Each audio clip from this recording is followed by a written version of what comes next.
Apakah Anda pernah merasakan denyut jantung tidak beraturan, terlalu cepat atau terlalu lambat? Mungkin Anda mengalami aritmia. Itu harus diwaspadai sehingga tonton video ini sampai habis ya.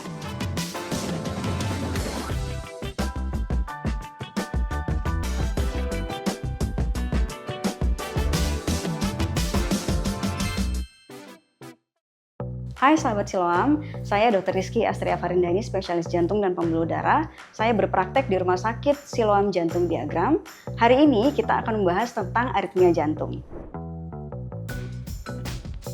Aritmia jantung adalah sebuah gangguan kelistrikan jantung yang ditandai dengan gangguan irama jantung, bisa terlalu cepat, terlalu lambat, irama jantung tidak beraturan, atau ada tambahan yang dirasakan di dada atau di jantung.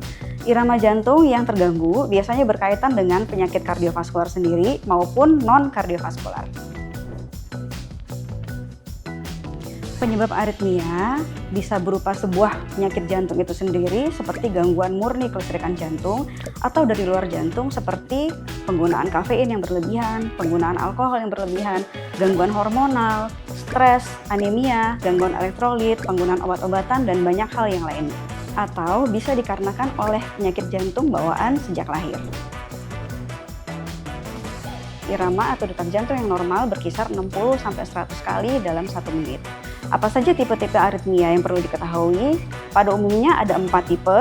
Yang pertama, irama jantung yang terlalu lambat, irama jantung yang terlalu cepat, atau ada irama tambahan yang menyebabkan ada terasa jeda di dada, atau yang keempat adalah irama jantung yang tidak beraturan. Kita bisa mendeteksi aritmia secara mandiri dengan cara letakkan 3 jari Anda di pergelangan tangan, kemudian rasakan denyut jantung Anda, lalu hitung selama 15 detik, kemudian dikalikan 4 untuk mendapatkan denyut jantung selama 1 menit. Kemudian kenali pemicu aritmia Anda masing-masing karena setiap individu memiliki pemicu yang berbeda-beda. Hati-hati jika denyut jantung Anda kurang dari 60 atau lebih dari 100 kali per menit atau terasa ada jeda atau tidak beraturan, maka Anda harus mengkonsultasikan diri Anda ke dokter, terutama apabila dirasakan rasa berdebar-debar yang disertai dengan rasa berat di dada dan rasa sesak nafas hingga ingin pingsan, maka harus segera dikonsultasikan ke dokter. Apabila Anda sudah terdiagnosis aritmia oleh dokter, maka aritmia harus ditangani karena bisa menyebabkan komplikasi yang sangat berat. Misalnya gagal jantung, serangan jantung mendadak, bahkan kematian mendadak. Ada 2 cara untuk menangani aritmia, yang pertama dengan obat-obatan, yang kedua dengan prosedur dan alat. Beberapa obat yang digunakan pada aritmia misalnya atropin untuk denyut jantung yang lebih lambat, atau beberapa obat digunakan untuk denyut jantung yang lebih cepat, misalnya kalsium channel blocker, beta blocker, atau digoxin. Penanganan aritmia yang kedua bisa menggunakan prosedur atau alat-alat.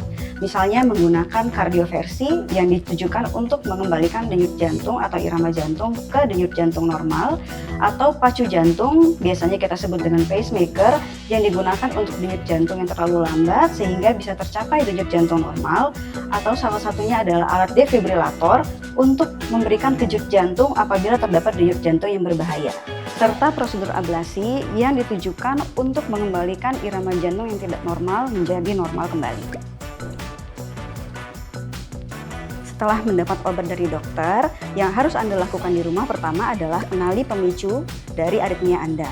Kemudian, apabila Anda merasa berdebar atau terasa pusing, maka segeralah berbaring, jangan berjalan atau menyetir. Jangan lupa komunikasikan kondisi Anda dengan orang terdekat Anda agar orang terdekat Anda bisa melakukan tindakan segera bila terjadi sesuatu. Jaga kesehatan Anda dengan gaya hidup yang sehat, seperti olahraga yang teratur, makan makanan yang sehat, jaga berat badan yang ideal, hindari merokok, hindari penggunaan kafein dan alkohol yang berlebihan, dan kelola stres Anda. Jika Anda memerlukan penanganan jantung, Rumah Sakit Siloam Jantung Diagram memiliki dokter spesialis jantung yang siap 24 jam untuk menangani Anda secara cepat. Jangan lupa share video ini ya, salam sehat!